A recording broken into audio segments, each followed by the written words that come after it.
My science project, my super lean computing machine. And my question was that supercomputers are very expensive to build and they draw lots of power. And the new methods of building were more affordable with supercomputers. And I wanted to see if that could happen to draw less power as well. And the purpose of my experiment is to see if a heterogeneous computer can decrease the cost to build and run new supercomputers. My hypothesis was that placing both a CPU and a GPU on the same chip would using the GPU as a general processor will result in higher gigaflops per watt of power for leaner and greener computing. Well, my background research were that computers were first made with hundreds of connected GPUs. Later, scientists found out a way to use GPUs to make general computations. So those were added.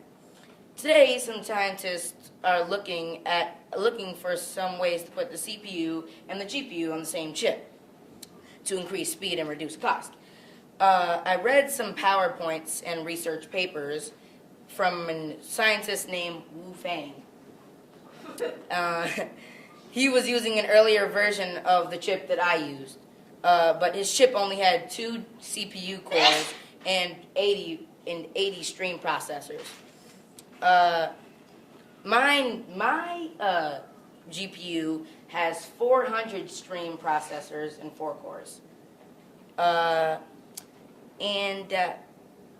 His research showed that his processor could, in some instances, outperform a 2.7 teraflop discrete GPU processor with 1,600 cores.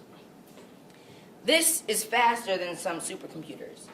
He ran some benchmarks and discovered that this was because the GPU and the CPU cores were on the same chip and could share data more quickly. I am testing an expensive processor that has CPU and GPU on the same chip and comparing it to a popular CPU and GPU used in today's computer.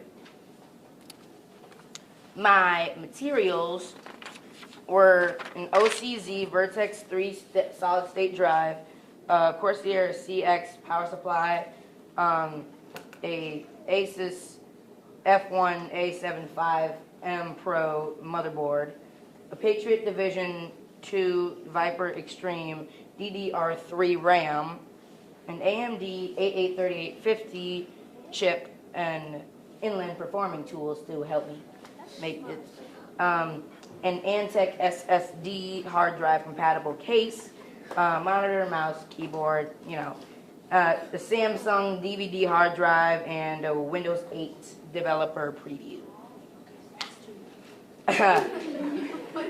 My methods and procedure. After I made my computer, I ran some benchmark tests. I ran a total of 20 benchmark tests to compare my chip to an Intel i5 4-core CPU and GPU with 970 cores on a PCIe bus. My chip is a AMD 883850 fusion chip that combines a 4-core CPU and a 400 stream processor GPU on the same chip, eliminating the PCIe bus and increasing the data speed. The Intel chip was running Mac OS X Snow Leopard, and my chip was running Windows 8 Developer Preview, which is optimized for my chip. And the reason it was optimized for my chip is because Windows 8 is a type of program that it makes it a lot easier to get all the power out of my type of chip. And the benchmark programs used were LuxMark and Sandra 2012 both can use a programming language called OpenCL to make the GPU behave like a CPU and increase overall processing speed.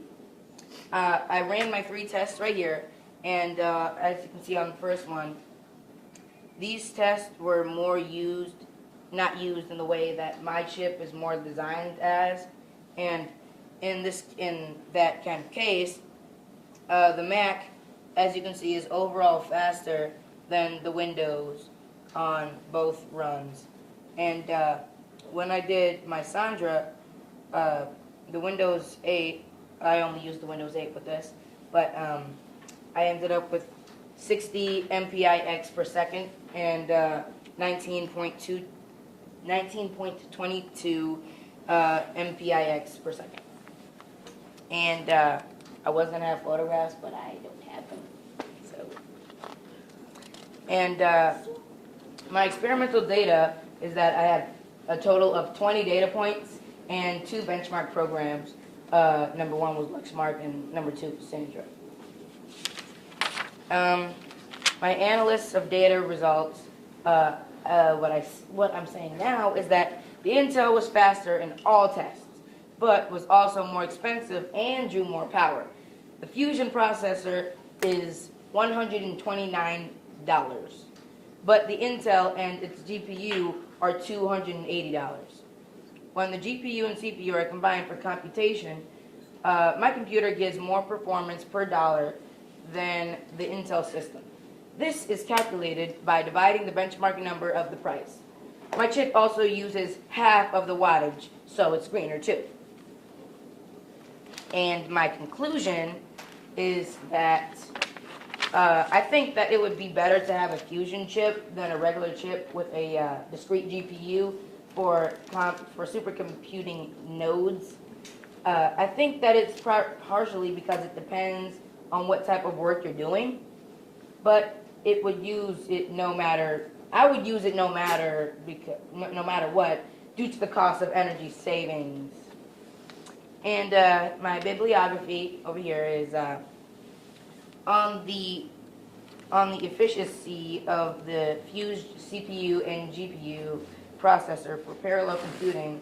The Meiyang, Daga, Ashwin, Aji, Wu, Chung, Fang, in proceedings of the Symposium on Application Accelerators and High Performance Computing in Knoxville, Tennessee, USA, July 2011, characterizing the impact of memory access techniques on AMD Fusion. Kenneth Lee, Heshan Lin, Wu Chung Fang, in the International Conference of High Performance Computing. Networking Storage and Analyst, Seattle, Washington, USA, November 2011. Stream MR, an optimized map-reduced framework for AMD GPUs. Marwa Altier, Heshan Lin, and Wu Chung Feng. Architecture-aware mapping and optimization on a 1600 core GPU. The Meiyang Daga, Tom Skoglund, Wu Chung Feng, and proceedings of the 17th IEEE International Conference on Parallel and Distributed Systems, Tainan, Taiwan, in December 2011. Done.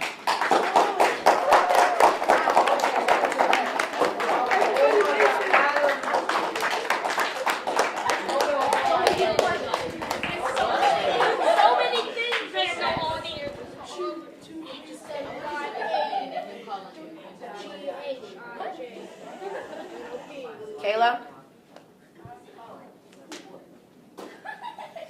Okay, so what exactly were you testing?